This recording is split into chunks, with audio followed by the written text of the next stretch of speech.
रमणीक नामक एक बहुत ही खूबसूरत द्वीप था। वहां पर कालिया नाग अपनी दो पत्नियों के साथ रहता था। वो बहुत ही जहरीला था और नदी का पानी भी जहरीला हो गया था। जो भी पशु वहां का पानी पीते उनकी मृत्यु हो जाती, और जो पक्षी थे वो ऊपर से उड़ान भी भरते थे तो भी उसके जहरीले प्रभाव से नीचे गिर के मर जाते थे।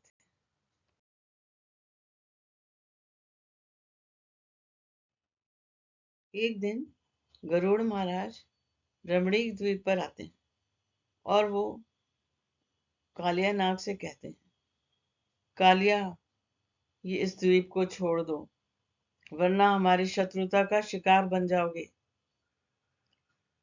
कालिया नाग क्रोध से फुफकारता है,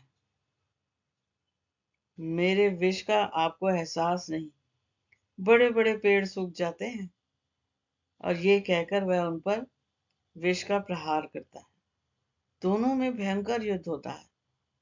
अंत में कालिया नाग को महसूस होता है कि वह यह युद्ध जीत नहीं पाएगा, तो वो इस द्वीप को छोड़ने का फैसला करता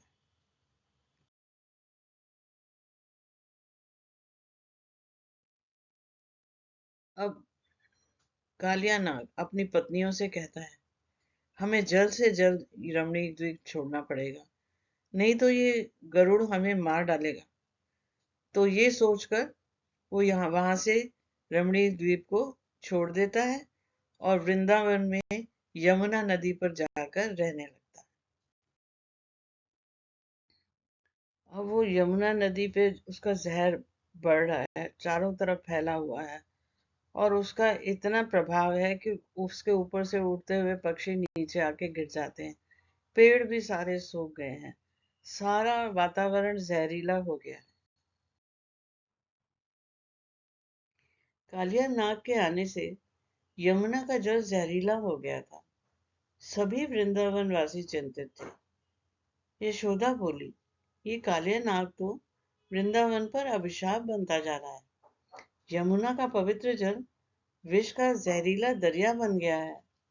नंद बोले, अब तो नदी के पास जाने से मृत्यु का डर सताने लगता है। कृष्ण बोले, मैया चिंता ना कर, कालिया नाग बहुत जल्दी ही यमुना नदी को छोड़कर वापस चला जाएगा। दोनों हंसने लगे, तेरे कहने से चला जाएगा? हाँ, मेरे कहने से चला जाएगा। नंद बोले, बस कर नटखट, तू उधर मत जाना, हमें हमेशा तेरी ही चिंता रहती।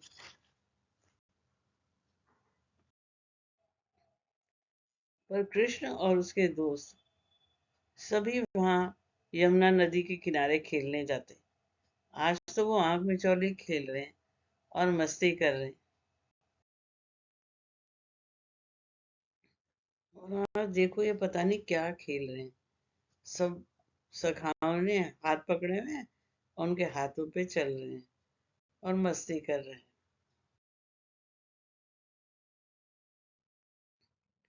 अब कृष्ण जी और उनके सखा सब गेंद खेल रहे हैं यमुना किनारे और मस्ती कर रहे हैं। तभी गेंद जाके यमुना नदी में गिर जाती और सारे सखा परेशान जाते हैं। अब क्या करेंगे कृष्ण, बॉल तो यमुना नदी में गिर गई। कृष्ण बोले, चिंता ना करो, मैं अभी गया और अभी लाया, अभी गेंद लेके आता हूँ।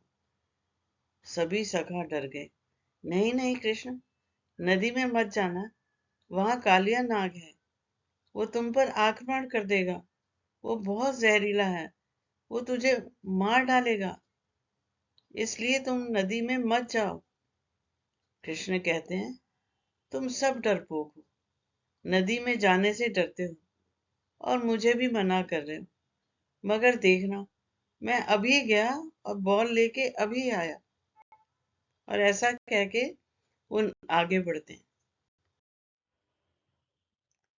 कृष्णा और उनके साथी आगे बढ़ते हैं और देख के हैरान होते हैं कि सारी मछलियां नदी की मरी पड़ी हैं। तब फिर एक बार उनके साथी कहते हैं, कृष्ण नदी में मत जाना, ये पानी जहरीला है। कृष्ण एक बार फिर कहते हैं, चिंता न करो, मैं बस गेंद लेने जा रहा हूँ। सब सखाओं के मना करने पर भी कृष्ण बॉल लाने के लिए तैयार होते हैं। तो वो एक पेड़ पर चढ़ जाते हैं और यमुना नदी में छलांग लगा देते हैं। तभी एक सखा दौड़ता हुआ यशोदा के पास आता है और चिल्ला के कहता है, माँ माँ, कृष्ण नदी में कूद गया है बॉल लाने। यशोदा एकदम चिंतित हो जाती और खड़ी हो जाती। एक छोटे से बालक को नदी में देख के नाग की पत्नियां हैरान हो गई। अरे बालक, कौन हो तुम? यहाँ पर कैसे आ गए? तुम्हें पता नहीं यहाँ कालिया नाग रहता है? तुम्हें उससे डर नहीं लगता? मुझे किसी से डर नहीं लगता। देखो, अभी वो सो रहे हैं।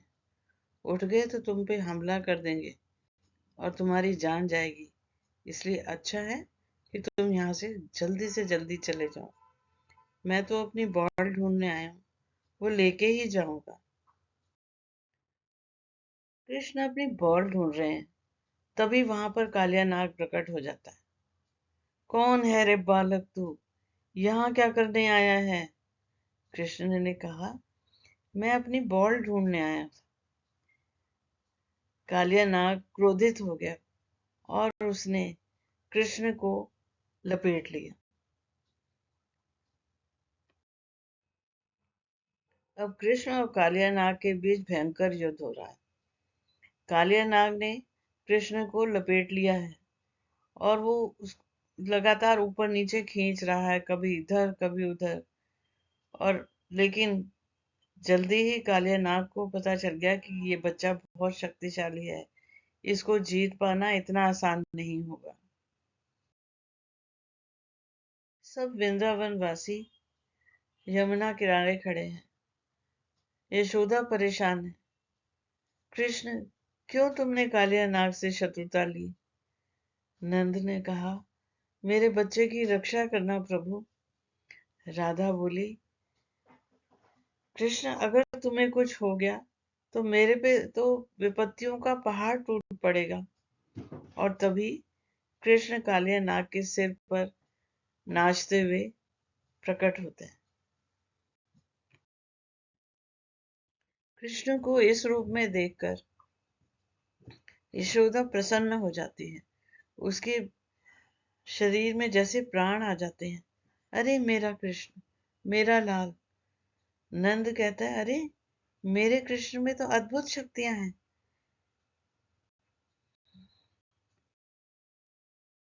अब कृष्ण कालिया नाग पर और जोर जोर से थाप दे के नाचने लगते हैं। तो नाग पत्नियां कहती हैं, कृष्ण, हमारे पति को माफ कर दो। अगर तुमने ऐसा नहीं किया, इसे मार दिया तो हमारा क्या होगा? कृष्ण ने कहा, कालिया, मैं तुम्हें नहीं मारूंगा, लेकिन तुम यमुना नदी को छोड़ दो और वापस से रमणीक द्वीप चले जाओ। अब वहां शांति से रहो। वहां तुम्हें गरुड़ महाराज भी कुछ नहीं कर सकेंगे, क्योंकि मेरे कदमों की थाप और छाप तुम्हारे सर पर है। ये तुम्हारी रक्षा करेगी। कालिया नाग ने कृष्ण का धन्यवाद दिया और यमुना नदी छोड़ने का वादा किया। और इस तरह से एक बार फिर से कालिया नाग रमणीक द्वीप चला गया। इस कथा के माध्यम से श्री कृष्ण ने यह संदेश दिया कि दुष्टों का विनाश निश्चित है और सत्य और धर्म की सदा विजय होती है।